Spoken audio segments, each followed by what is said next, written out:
O Palmeiras está em mais uma decisão, Mansur. Boa noite. Boa noite, Felipe. Boa noite, Alex. Todo mundo que assiste o Troca, o mais impressionante foi que em dado momento do jogo parecia questão de quando e não de si, né? Especialmente, eu acho que o gol o gol do 2-0, o gol do Bruno Fux antes do intervalo, ele meio que pavimentou ali um caminho que era difícil não acreditar que ia acontecer a virada daquela altura. E assim, pensando, é lógico que a história da Libertadores, ela vem de muito tempo, vem desde do meio do século passado, mas se a gente juntar todos os elementos dessa final, eu acho que a gente está diante de uma das maiores finais da história e, dizendo sem medo de errar, eu acho que é a maior final desse século na Libertadores, possivelmente. Talvez minha memória esteja me traindo. O Boca e River também, que foi... Tem o Boca e River, que para os argentinos era algo gigante. Agora, em termos da qualidade de jogadores que vai estar reunida nesse jogo, aí eu não tenho nenhuma dúvida de que, pelo menos nesse século, já nessa era do futebol, em que o futebol da América do Sul é exportador, eu acho que a gente poucas vezes reuniu a qualidade de jogadores que a gente vai reunir nessa final. E com uma série de outros elementos, né? A rivalidade Flamengo e Palmeiras, que foi sendo construída ao longo dos tempos, tendo esse ponto dos dois times se encontrarem pelo troféu mais cobiçado da América pela segunda vez num espaço de 3 anos, em 4 edições da Libertadores, mas num espaço separados por 3 anos, 22 para 25. A decisão de quem é o primeiro tetra da Libertadores do futebol brasileiro. A afirmação do futebol brasileiro definitiva como a grande potência econômica. Enfim, eu acho que a gente vai ter uma das grandes... Esse sábado, 29 de novembro, é uma data que vai fazer história no futebol brasileiro, uma das grandes finais de Libertadores da história. E um dia grandioso para o torcedor do Palmeiras, né, Alex? Por mais que o adversário, a gente tem dito aqui ao longo da Libertadores que essa LDU, muito forte em casa, mas fora tem deixado bastante a desejar, né?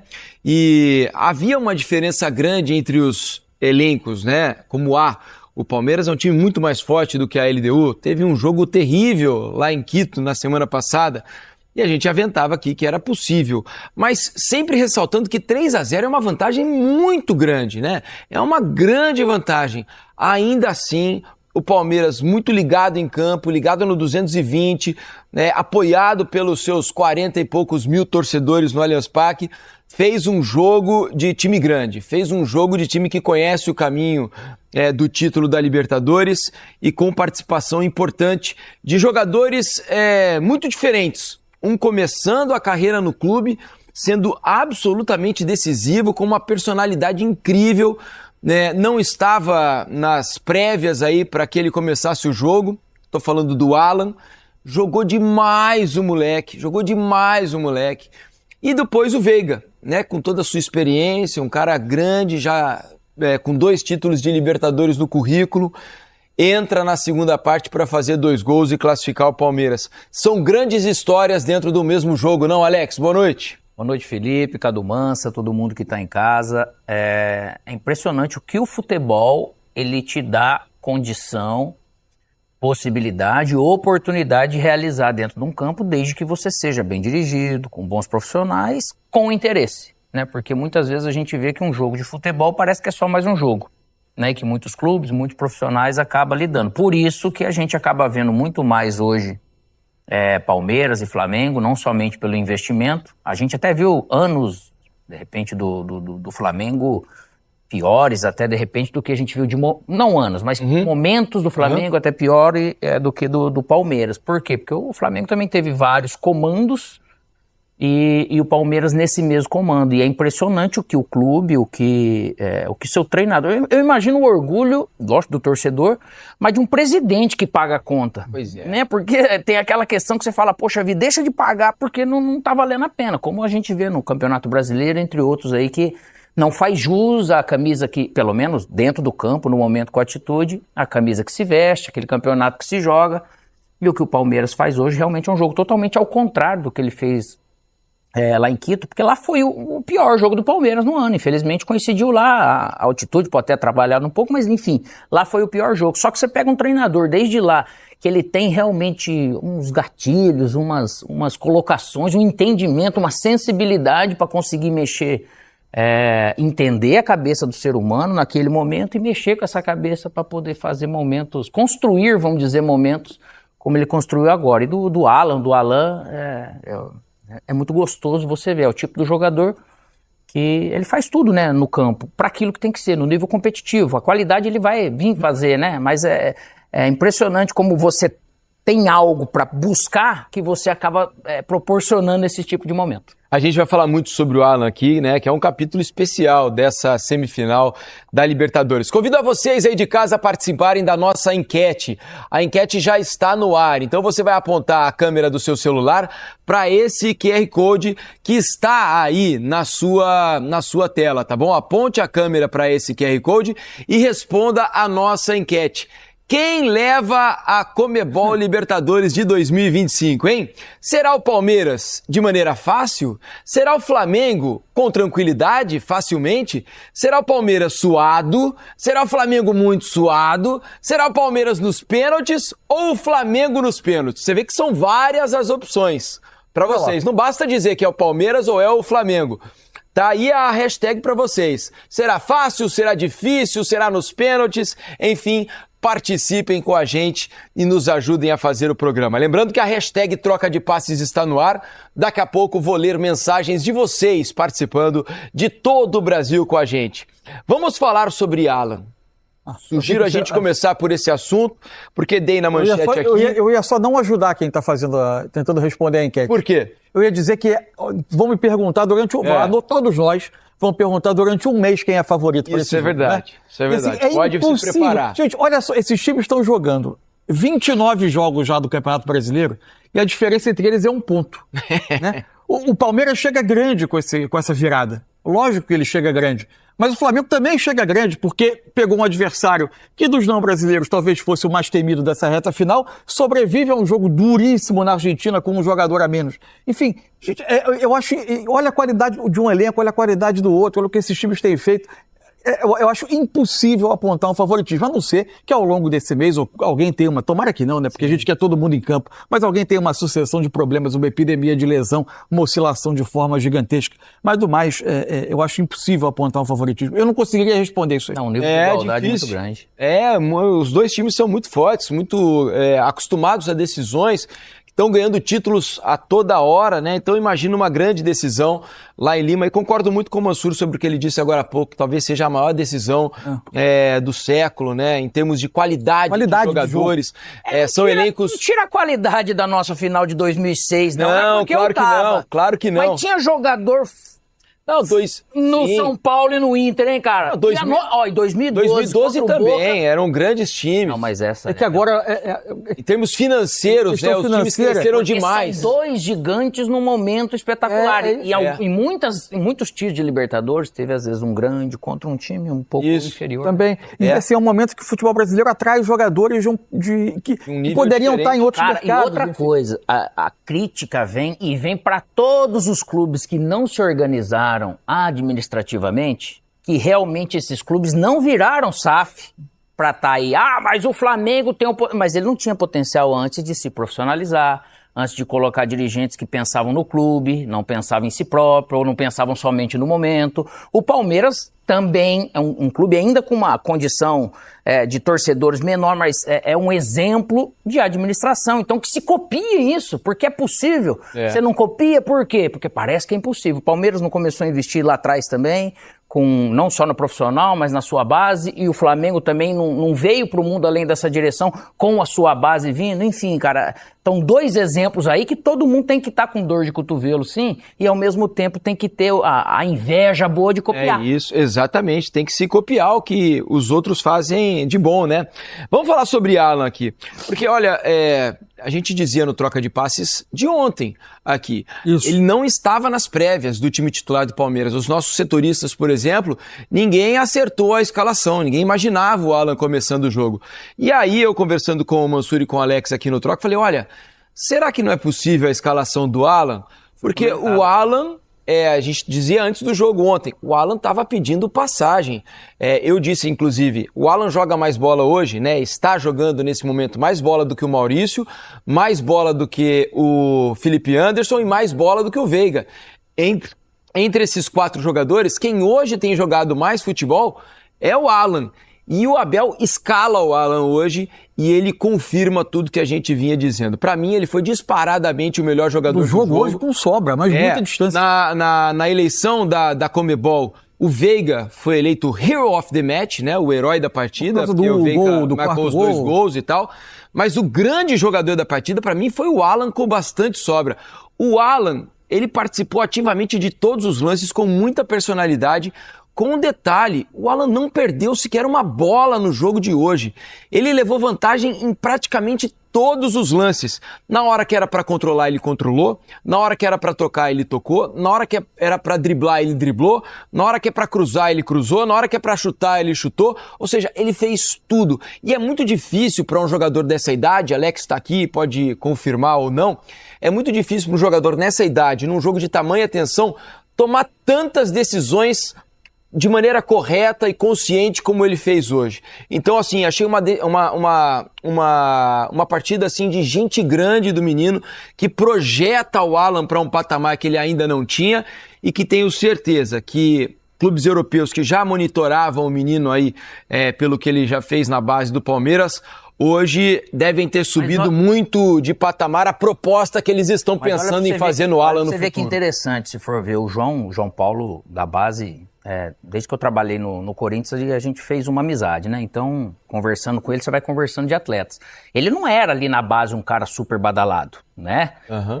E tem muitos jogadores e muitos casos assim. O legal do Palmeiras é que o Palmeiras tá investindo, mas ele tem sempre porta aberta para esse trabalho de base. Isso, de repente, se a gente for imaginar, o Flamengo tem um pouco menos, né? Isso é característica de time, ou em alguns outros clubes acaba acontecendo assim também. Só que, ao mesmo tempo, essa mudança de nível, de prateleira, é só esse tipo de jogo que faz com que o atleta ele conquiste, né? Que ele caminhe um pouco mais. Isso aí é a coisa mais natural. O número mais impressionante, estava olhando aqui a estatística do Alan no jogo, ele completou 10 dos 13 dribles que ele tentou. Isso é muito impressionante. E da maneira que é, né? Assim, ele sai arrastando. É isso daí. Então é uma mistura de qualidade técnica, de habilidade, mas também de força. Ele consegue ser aquele jogador que, se precisar, em espaço curto, né? Como se fala, em espaço de habilidade, ele consegue sair, ou driblar em espaço de força, que ele joga na frente e ele vai ganhar. Ele sai arrastando a marcação, um nível físico altíssimo, um nível de qualidade técnica altíssimo, um nível de confiança brutal para um jogo de extrema pressão, que naturalmente tinha um estádio incentivando, mas também impaciente, óbvio, porque você precisava de 4 gols. Misturar tudo num jogador dessa idade, num jogo como esse, ele pegou o jogo e decidiu que, eu vou resolver isso aqui, e botou o jogo no bolso e foi jogar. E é incrível, né? O Palmeiras acaba de vender uma joia, o Estevão, que já está fazendo sucesso no Chelsea, né? Um canhotinho, com características únicas. Aí, logo depois, já chega o menino como o Alan. Ele já começou a vir na época do Estevão, né? Mais um canhoto super especial. Porque se a gente for lembrar, ele começou a colocar o Alan e trazendo o Estevão pra dentro, fazendo 2, né? E aí ele começou a dar essa ajuda, num momentozinho difícil do Palmeiras, de se encontrar, de jogar bem. E aí falei sobre as decisões, né, Alex? As decisões individuais que o jogador é obrigado a tomar ao longo dos 90 minutos. Você hoje é velho, mas um dia foi jovem.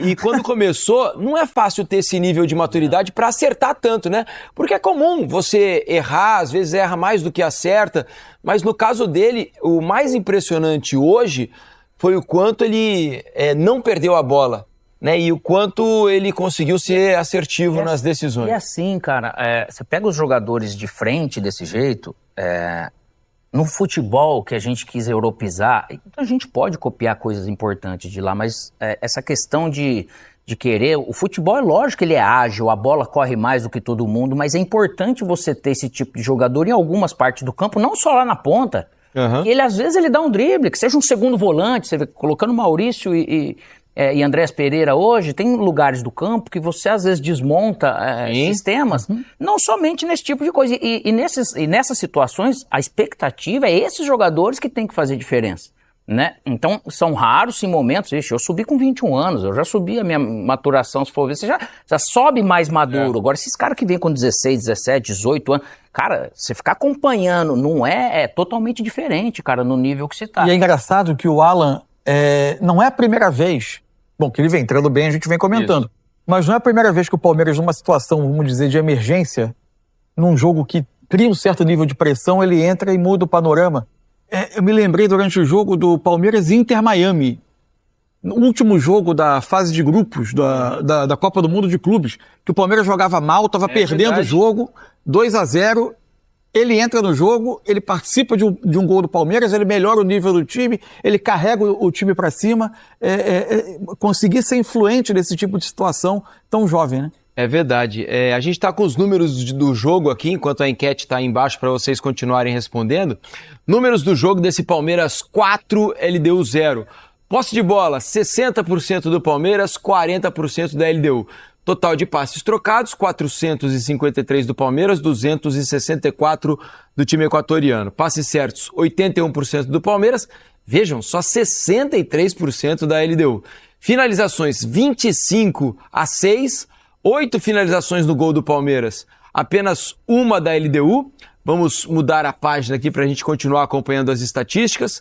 Impedimentos, nenhum do Palmeiras, 1 da LDU. 4 escanteios para o Palmeiras, nenhum da LDU.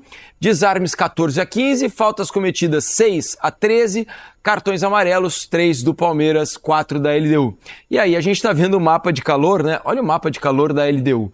Ela só foi ocupar o campo de ataque na parte final do jogo, quando já estava 4-0, porque limitou-se a se defender. O Palmeiras empurrou muito a LDU e a diferença entre os times ficou gritante, né? A LDU sequer conseguia trocar 3 passes ao longo do jogo, né, Mansur? Teve muito do que o Palmeiras... Foi uma imposição enorme. Isso. A imposição foi gigantesca. Assim. A gente olhava para a LDU e não conseguia, por vezes, saber como chegar ali. Esse time na semifinal de uma Libertadores. Assim. Tem muito do mérito do Palmeiras de não deixar respirar, né? A forma como o Palmeiras agredia, botava pressão, se impunha nos duelos, ganhava, ia criando volume. Nem, às vezes eu achava até que, dada a superioridade do Palmeiras, faltava até o Palmeiras um pouco mais de elaborar. O Palmeiras acreditava muito na vitória nos duelos, no lançamento longo para a área, da imposição dos atacantes. O que ele fazia muitas vezes era inverter o jogo para isolar o Alan num 1 contra 1, porque aí era quase sempre quem conseguia vencer o duelo individual. Mas às vezes eu sentia falta, eu achava que o Palmeiras tentando chegar à área rápido demais, mas também acreditando numa forma de jogar, que é muito dele, de um jogo direto. O Palmeiras é um time que é muito característico por isso. Objetivo, né? E não está errado, é uma forma de jogar e que ele se dá muito bem com ela. Mas o que ele fazia quando a LDU tentava minimamente trocar 2, 3 passes era muito impressionante. Você vê, a bola recuperada. Teve chance de algumas jogadas. Lógico que a primeira chance foi o cruzamento que veio na cabeça do Flaco. E ali pra ele é quase um gol perdido, né? Porque ele chega, lógico que tá dividindo, mas ele cabeceia bem. Só que depois tem o lance daquela arrancada que o Vitor Roque vem com o Alan vindo de 3 trás. contra 1. 3 contra 1, o Vitor Roque opta pelo chute, né? Só que nisso tudo, se for ver, o Palmeiras é um time que ele é muito bem treinado, dá pra perceber esse negócio dos cruzamentos. Não é só pra desfazer da bola, como às vezes muitos clubes não têm recurso, eles fazem isso. E ao mesmo tempo o Palmeiras faz muito bem, tanto que o gol de desbloqueio de novo, ele sai de uma bola assim e depois vem de uma bola parada para fazer o segundo gol. Nessa questão da movimentação do Palmeiras e da armação, eu achei que em determinado momento, nessa tentativa de chegar ao gol de maneira rápida, o Palmeiras empilhou muitos jogadores na última linha da LDU ali, e às vezes o Andrés ficava... o Andrés ficava sozinho, e quando ele estava marcado meio que individualmente ali, os zagueiros ficavam tocando a bola, tentando arrumar um passe mais à frente e não conseguiam, né? E aí muitas vezes essa bola tinha que ser alçada longa para os atacantes disputarem pelo alto, né? Às vezes tinha um certo buraco ali no meio campo, que a bola poderia ser trabalhada, né? Às vezes a gente fala, tá com 3-0, também vai dar uma pressionada. Eu achei que a LDU fazer essa tentativa, legal, acho que é louvável, só que ela tava realmente criando espaços e facilitando essa coisa do Palmeiras. O jogo, de certa forma, para chegar no campo de ataque, o Palmeiras não tinha tanta dificuldade. Não, nada. Porque a LDU viu isso mal, e ela não consertou isso durante o primeiro tempo, né, cara? Então, quando você vai jogar nesse nível de pressão contra um time que é objetivo, cada bola é uma ação pra te tirar o conforto de você, eu balanço aqui, eu balanço ali só porque o cara vai dominar e tocar pra trás, eu acho que a LDU também hoje, ela fez um jogo muito ruim, com o jogo do Palmeiras muito bom, do mesmo jeito que foi ao contrário lá em Quito. Fora que, né, tirando a diferença de qualidade, né, Mansur, que é evidente entre os dois times, essa proposta de você, quando pega um Palmeiras, quando você pega um Flamengo, que são times muito fortes, assim, com grandes talentos, você apenas se defender, é muito difícil de você sair vivo, né? Porque a bola ronda demais a área.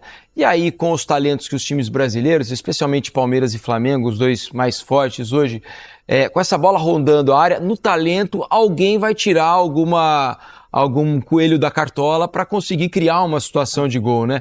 Então é uma aposta muito arriscada, porque a LDU sequer conseguia chegar perto do gol do Palmeiras. Teve uma finalização no primeiro tempo, num cruzamento da esquerda, uma cabeçada fraca, que o Carlos Miguel defende com tranquilidade no meio do gol. Mas não conseguia trocar nem passes para ultrapassar a linha do meio do campo. Mas curioso, assim, quando o Palmeiras tinha, por exemplo, um tiro de meta, a LDU colocava 2, 3 jogadores próximos aos jogadores do Palmeiras que iam sair, ela ameaçava uma pressão. Nem acho que a LDU tenha apostado tanto em só defender. Eu acho que ela não conseguiu ver bola mesmo. Conseguiu. Ela não respirava com a bola. Fez uma tentativa, mas não respirou. O Palmeiras não permitiu muito. Eu acho que foi um pouco o resultado do jogo mesmo, do que aconteceu no jogo. Aí, é evidente, se você dá ao Palmeiras o volume... O que o Palmeiras gosta muito de fazer, especialmente quando joga em casa? Empurrando o adversário contra a própria área e a partir daí muito volume, né? O Palmeiras constrói muito a partir do volume que ele gera, de ganhar duelo, de ir empurrando o adversário para trás, vai ganhando terreno, até que você obriga o adversário a ganhar muita bola, muito duelo na própria área. Uma hora você, e ainda mais com Flaco na área, com o Vitor Roque, com a chegada de muita gente. Hoje o Sousa chegando muito, atacando a área. Aí vai dar febre na área sua, né? De defesa vai dar febre lá. Vai dar esse vermelho. 42 graus de febre ali. Aí não tem jeito. Tô fazendo uma conta rápida aqui. Cuidado, hein? Então, olha, dos gols marcados pelo Palmeiras em casa nos últimos jogos. Olha, vai anotando aí, Mansur, vai somando na calculadora aí. São 4 hoje. Depois teve o 0-0 com o Cruzeiro, 2 jogos. Aí 5 contra o Bragantino. Depois 4 contra o Juventude, mais 3 contra o Vasco, 3 contra o River Plate, 4 19, contra o Fortaleza. 23. Em quantos jogos? 1, 2, 3, 4, 5, 6. 6. Quantos são? Em 6 jogos, 23. É muito gol. É muito gol. Se você tirar um que não fez, foram 5 jogos com 20. A média está próxima de 24 gols por jogo. É por isso que a gente dizia 24, aqui, né? 23 em 6. Que o Palmeiras tinha a capacidade de fazer, porque não era assim, o Palmeiras vem ganhando sempre de 1-0, jogos duros e tal, nunca faz uma goleada. O Palmeiras vinha fazendo goleadas atrás de goleadas dentro de casa nos últimos jogos, né? E aí hoje foi mais uma e ficou bastante claro que esse time é muito capaz de conseguir aquilo que deseja, né? E deixando bastante claro que o jogo lá em Quito foi muito atípico para esse time atual do Palmeiras, porque a gente costuma dizer aqui, eu pelo menos digo sempre, esse time do Palmeiras, quando ele perde, ele vai vender a derrota muito, cara, ele vai brigar demais, ele vai fazer o adversário suar sangue para ganhar o jogo. E lá em Quito não foi o que a gente viu, foi um time muito moroso, um time muito passivo, algo que não é comum nesse Palmeiras. Então, deixa cada vez mais claro que aquela foi uma noite realmente muito atípica desse Palmeiras, né? Muito. São times que estão também numa pegada, numa batida forte. A diferença entre eles, o Flamengo e Palmeiras, no Brasileiro obriga a ver quase todos os jogos como decisão. O Palmeiras jogou esse jogo entre o jogo do Flamengo e o jogo do Cruzeiro. Esses momentos de baixa vão acontecer. Soma isso à altitude, a um dia que as coisas não acontecem, esses acidentes, esses jogos fora da curva vão acontecer. O Flamengo teve os seus também. Os dois lados tiveram, né, nessa caminhada. Agora, acho que esse retrospecto deve dar confiança pro jogador, especialmente, né, Alex? Fala, olha, temos uma pedreira aí pela frente, precisamos fazer no mínimo 3 gols para levar o jogo para os pênaltis. Mas, pessoal, dá uma olhadinha para trás aí, nós estamos fazendo 3 gols a todo momento em casa. Não tem por que duvidar de que, de novo, a gente possa fazer isso, né, Alex? Nada melhor do que o resultado acontecido para você acreditar que você vai poder fazer de novo. Quando você nunca faz, é possível. 90 minutos é muito tempo, pode ser, né? Mas ele pode também ser um desastre para você nesse sentido. E o Palmeiras, ultimamente, ele construiu praticamente algo que permitiu a ele... Porque esse Palmeiras, ele é um dos, dos momentos dos times dentro de um período que consegue realmente viradas escandalosas, assim, né, se for ver, né? Seja dentro de um jogo ou seja dentro de uma fase eliminatória como agora. Então você chegar num jogo desse, como o Palmeiras pôde chegar, realmente é o que transforma o futebol. É o que faz a gente, quando para de jogar futebol, você ter saudade. É verdade. Porque você realizar isso daí, isso aí cura depressão, isso aí cura qualquer coisa, né? Esse tipo de jogo, esse tipo de momento. Agora, como as apostas que o Abel fez para começar e durante o jogo deram resultado, né? Muito. A gente pode falar do Alan começando, do Sousa que fez gol, da entrada O do Sousa não foi, vendo de início, pelo momento que ele vivia, pareceu mais estranho. Assim, um pouco mais surpreendente, né? Mas, e a entrada do Veiga que faz os gols. Da parte, quase tudo que ele tocou, com uma formação que não era tão... Usual, né? Com bastante diferença... com e sem bola. Quando você quiser, inclusive, a gente pode mostrar na mesa tática. Vamos já, deixa eu dar um alô na galera da hashtag Troca de Passe. O Mansur já vai preparando aqui o nosso analisador tático para dar uma moral aqui, porque tem muita mensagem, mas muita mensagem aqui na hashtag. Por exemplo, Marco Carvalho. Alô, Diniz, a galera de Manaus está com o Troca. Saudações tricolores com o Verdão. Qual tricolor será, hein? Valeu, Marco. O Alex de Ponta Grossa, no Paraná, terra do Alex lá também, né? Acabou a graça no futebol brasileiro e na América do Sul, ele diz. A tendência é o abismo aumentar. E aí ele coloca os escudos de Palmeiras e Flamengo com Barcelona e Real Madrid, dizendo que aqui tá virando Barcelona e Real Madrid. América do Sul, né? César Castro, o Flamengo não vai tomar conhecimento do Palmeiras. O Malvadão vai vencer com autoridade por 2-0. Me cobrem depois, hein? Tá bom, César. Anota o nome do César aí, gente. Cobra só nós aqui não, cobra o César aí também. Luigi Berzoini, boa noite, pessoal do Troca. Viva a Sociedade Esportiva Palmeiras. Valeu, Luigi. Robson manda, o Palmeiras foi avassalador, mais uma final entre brasileiros. E agora o Brasil empata com a Argentina em números de títulos de Libertadores. Vai ter esse empate agora? 25. É isso? Os dois vão ficar com 25? O Brasil vai empatar com a Argentina em 25 títulos. É isso aí, a diferença era grande antes dessa última década, né? Aí o Brasil foi... Graças a Palmeiras. A Argentina está vivendo o maior período dela sem títulos de Libertadores, completando agora. Ela iguala o maior período dela da história. Vão ser 7 edições seguidas sem... O último é o River, né? Sem título argentino. O último Boca River. De 2018. Que é o único clube estruturado para poder, de repente, brigar. Lógico que depois da saída do Galhardo mudou as coisas, né? Mas é o único time estruturado. Aí explica essa seca dos clubes argentinos. O maior jejum da história da Argentina e Libertadores eram 7 edições, está sendo igualado agora. É impressionante a fase do futebol brasileiro aqui na América do Sul, né? Fábio Coelho manda aqui, há de se considerar o trabalho no quesito emocional, mental e familiar que os clubes como o Palmeiras executam na base. Sem dúvida nenhuma, né? Os moleques estão chegando muito preparados. Você olhar o Alan, o primeiro pensamento que vem à cabeça é aconteceu de novo, né? Pois é, mais um, né? Não é um raio, né? Tá sendo uma trovoada, porque começa toda hora por uma caiu. boa escolha e, obviamente, o bom trabalho de formação, né? Porque esse trabalho de formação tem atletas muito bons que dão muito trabalho. É verdade. Contexto familiar e tudo, e o Palmeiras sabe lidar bem, né? Avesso Brasil manda aqui, no regulamento da Conmebol falta um parágrafo óbvio.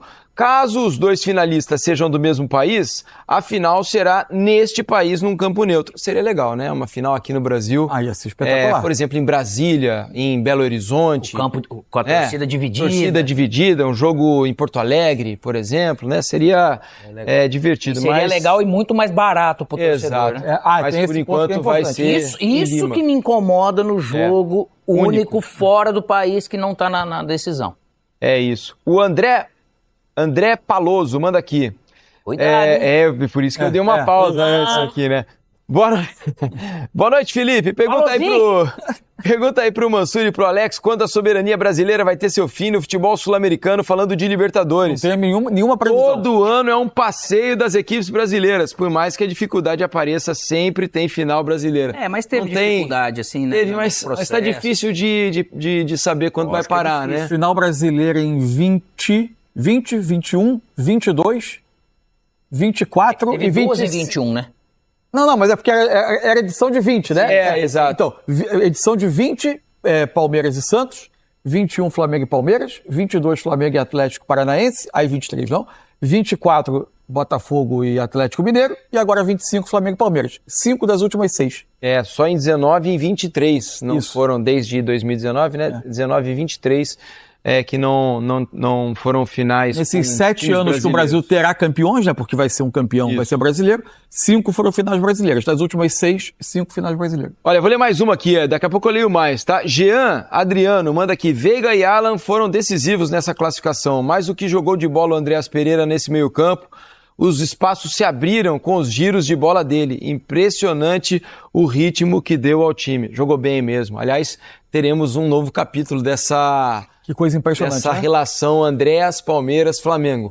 Ele chega à sua segunda final de Libertadores, a primeira jogando pelo Flamengo, né? E acabou, infelizmente, pro Flamengo e pra torcida do Flamengo, ele errando ali, que permitiu o gol do Daverson, que deu o título ao Palmeiras. Acabou inviabilizando a permanência dele no Flamengo. Exato, que vinha jogando muito bem no Flamengo naquela temporada. E agora ele vai à decisão com o Palmeiras para enfrentar o Flamengo. Leio outras mensagens de vocês daqui a pouco. Continuem mandando aqui, #troca de passes no X ou no Twitter, tá? Né? Eu vi a troca de nome de Twitter para X, né? Mas eu ainda não me acostumei. Eu ainda chamo de Twitter. Fala os dois, né? Para não ter ciúme. Exatamente.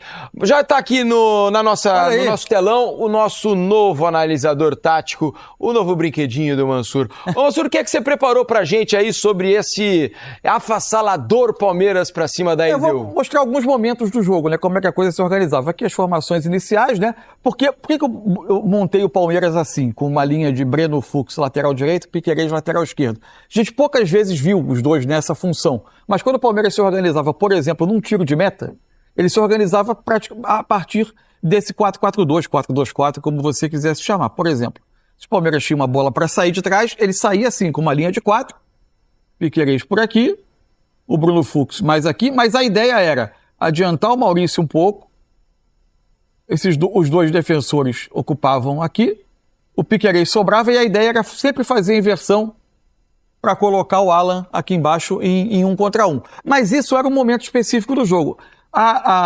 O Cornejo acabava sendo puxado obrigado a sair, às vezes era o Sousa quem descobriu um espaço livre aqui, o fato é que a bola chegava aqui no Alan quase sempre. Eu vou mudar agora, mas isso eram momentos específicos do jogo. O que a gente mais viu foi o Palmeiras com a bola e a LDU colocada atrás. E basicamente era esse o desenho, né?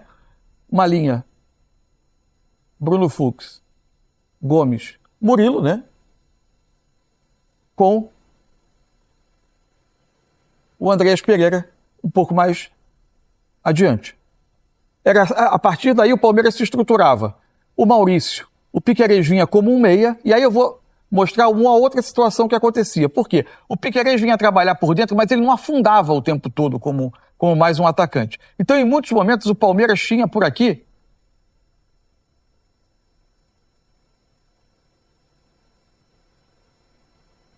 essa situação de um triângulo. E aí era grande... Parecendo um sistema solar ali. E aí era a grande questão, porque o Palmeiras tinha o Alan aqui aberto, Vitor Roque e Flaco, eles acabavam obrigando a LDU a igualar individualmente por aqui, e onde o Palmeiras, para mim, conseguia um... Só uma interrupção, Mansur. Só que assim, essa formação do triângulo no meio, eu tenho a impressão que em alguns momentos ele se desfazia demais, né? Claro. Porque acabava ficando o Andreas muito sozinho, e o Piquerez abria lá no lugar do Sousa. Ou porque o Maurício vinha aqui. Isso, ou porque o Sousa vinha pesar a área e o Piquerez passava aqui. Exato, eu achei que o meio-campo do Palmeiras em vários momentos acabou ficando muito distante, né? Pra mim, aonde tinha uma... distante porque nesse encaixe das marcações, desses caras de meio, é normal e natural de você fazer alguns movimentos para você abrir espaço, né? Porque pra mim, onde estava a grande vantagem... Eu achei que, na verdade, no fim, acabou ficando o Andreas próximos dos 3 zagueiros mas... e um buraco muito grande até a linha de atacantes, né? Porque eram quase 6 atacantes do Palmeiras enfiados lá na última linha da LDU, né? Isso tirou um pouco de costura ali por dentro do Palmeiras, costura, né? Mas como eles também identificavam aqui, né, Felipe, dos 3 defensores pros 2 atacantes, você vê que teve bola entrando de longe, por causa do passe até do Bruno Fux aqui, você abre esse espaço. Então você fala, e aí, eu saio marcar lá, eu abro espaço aqui ou eu fico atrás, né? Quando o Palmeiras empurrava a LDU para trás, para mim, onde tinha espaço sobrando? Nessa zona aqui. Por quê? Seja com o Flaco baixando, com o Bruno Fux conduzindo, o Palmeiras quase sempre tinha a possibilidade de colocar esses homens aqui, Cornejo, Grueso, o próprio Villamil, que por vezes marcava um pouco mais em cima, e inferioridade. Mas o Palmeiras muitas vezes optava por um jogo direto para a área, né? E às vezes, por isso que eu digo em alguns momentos do primeiro tempo, talvez pela pressão, pela pressa, ou mesmo por confiar no seu jogo de pesar a área, o Palmeiras tinha um pouco menos de elaboração do que podia ter no jogo. Mas era um time que dominava. Eu assistindo o jogo e me imaginando, fazendo exercício, esse negócio de pensar como treinador, eu teria colocado uma linha de 4 na frente da de 5. E parado em algum momento de fazer essas perseguições para não dar esse espaço. Porque o Bruno Fux chega aqui, cruza, aí vem na cabeça lá do treinador e da defesa. Eu não quero... Eu quero ou não tirar o cruzamento, mas se eu vou lá tirar o cruzamento, eu abro espaço aqui. Isso. Então deixa eles praticamente na sinuca de bico. E os dois da frente aqui, eles não conseguiam estar marcando ninguém. Não. Eles não causaram problema. Por quê? Porque a saída do Palmeiras é como se você tivesse um mini-jogo aqui na saída, né? Que era um 4-3 do Palmeiras. E o Palmeiras progredia a superioridade. Só que não eram jogadores que apertavam tanto nessa pressão. O Palmeiras saía disso com muita facilidade. E outra razão para o Palmeiras se estabelecer, quando era a LDU que precisava bater, por exemplo, um tiro de meta. O Abel entrou em campo decidido a abrir mão de sobra. Então, era Bruno Fux no Villamil, Gomes com Medina, Murilo com Alzugaray, o Maurício vinha dentro para fazerem a pressão nos 3 zagueiros, que o único homem livre terminava por ser o goleiro, que não participa tanto do jogo com o pé, no caso da LDU. Então, quase todos a partir de encaixe. Se a LDU eventualmente conseguisse sair dessa primeira pressão, ensaiasse um pouco, construir um pouco mais, vinha aqui o Bruno Fux dava um passo atrás, o Maurício, e ajustava para o Palmeiras ter uma sobra atrás caso fosse necessário. Alan trabalhando muito por aqui, e aqui o Coelho, que foi um dos grandes pontos débeis assim, da LDU no jogo, né? Ele era o reserva o Alan deitou, o Ramires, que não jogou. Foi o Deb e o Lloyd. O Alan teve muita vantagem por aqui. Então acho que a partir daí se estruturou a grande vantagem que o Palmeiras foi construindo. Vem a questão, né, de pensando nessa linha de 4, porque como que eu vou deixar meu lateral, o Alan aqui, com um jogador que tá levando vantagem, que tem essa característica, eu vou deixar ele de mano. Não é questão de falta de confiança, é questão de ajuste, é sensibilidade. Se eu tô perdendo em algum lugar do campo, eu preciso equacionar, né?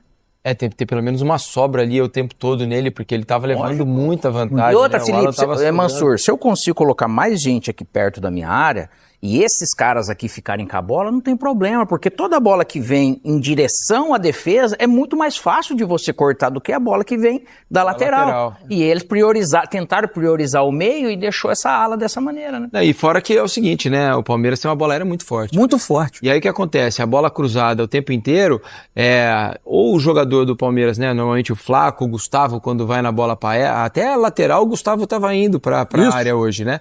E aí faz essa bola alçada na área, alguém consegue escorar e já cria um salseiro danado ali, né? Uma área de perigo, onde alguém quase sempre conseguia uma finalização. Com menos de 7 minutos, por exemplo, o Flaco já tinha tido 2 oportunidades de finalizar, só que elas acabaram sendo travadas. A bola pegou em alguém no meio do caminho. As 2 tinham a direção do gol e a bola pega em alguém no meio do caminho. Então, assim, esse tipo de jogada funciona muito também para um time com essas características, né? E o Palmeiras tinha muita vantagem do duelo dos atacantes contra os zagueiros da LDU, né? Eles estavam se impondo, inclusive, fisicamente. Tanto que os 2 primeiros gols saem de bola de jogada aérea, não de bola necessariamente parada, mas de jogada aérea. Primeiro na inversão, que pega o Alan para cruzar, como a gente mostrou aqui, e o Sousa ataca a área para fazer o gol. E o segundo, que é um cruzamento, tem um rebote e o Bruno Fux coloca pro gol, enfim. E aí pode se perguntar, mas Alex, como que ficaria essa linha de 4 com o cara aqui na frente para marcar os 3 zagueiros? Esse atacante que tá aqui, a hora que esse cara vai sair num zagueiro ou num ala, é ele que dobra. Eu forço ele tocar para trás, entendeu? O balanço, eu diminuo o espaço do que 3 jogadores aqui ter muito livre a ala. Você não vai conseguir marcar todos os espaços todo momento, mas eu preciso estar numa condição que me facilite me aproximar da bola para poder dobrar a marcação e dificultar. Tirar um pouco do conforto, né? Seguinte, tem alguém aqui, eu perdi porque são muitas as mensagens, tem um companheiro aqui, um telespectador que mandou e me lembrou de um detalhe importante. Não, vou achar a mensagem dele já aqui. Amigo dele. Ele lembra que houve um desfalque importante da LDU hoje, né? A altitude. É verdade. Era o Ramires, eu vou achar quem foi que lembrou disso. A altitude não veio junto hoje, né? Aí complicou. Mansur até brincava enquanto a gente assistia o jogo, Alex, que Os jogadores estavam com um problema de excesso de oxigênio. Sentiram o excesso de oxigênio do Allianz Parque hoje. E aí eles vieram em cima do jogo para não ter problema de adaptação. E aí faltou um pouco de gás para a LDU. Fato é que a gente chega então a mais uma decisão de Libertadores entre brasileiros, né? Flamengo e Palmeiras vão se enfrentar. A nossa enquete está aí na tela para vocês, olha só.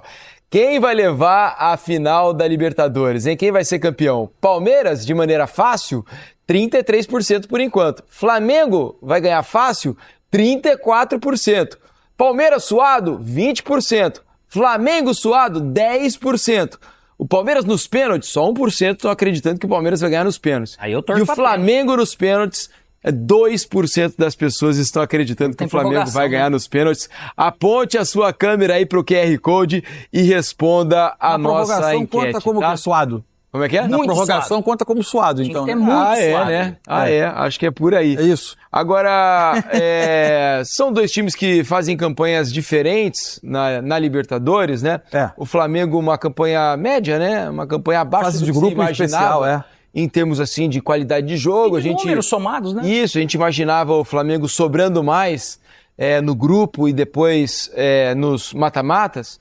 O Palmeiras não, né? Chegou até o jogo contra a LDU lá em Quito sem perder, de maneira invicta.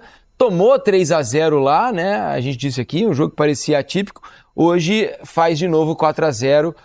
Faz um grande placar e vence. Mas chegar na decisão, isso não tem nada a ver, né, Alex? A hora que chega lá em jogo único, o que você ficou para trás, pouco importa, são aqueles 90 minutos que vão definir quem vai ser o campeão. Quantos times que fizeram uma campanha irrepreensível, primeiro da geral da fase de grupos, às vezes sair ali nas oitavas ou nas quartas, né? Porque muda o campeonato.